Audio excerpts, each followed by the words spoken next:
Creating a quality module is the first step to creating a premium pack. So the process from start to finish obviously starts in the module enclosure. We ingest raw materials like cells, cassettes, spanners, foils, etc., and we build modules. Especially in module, we have a very highly automated line.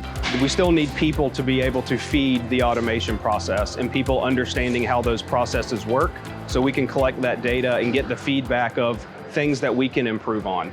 We have to make sure we deliver good quality product.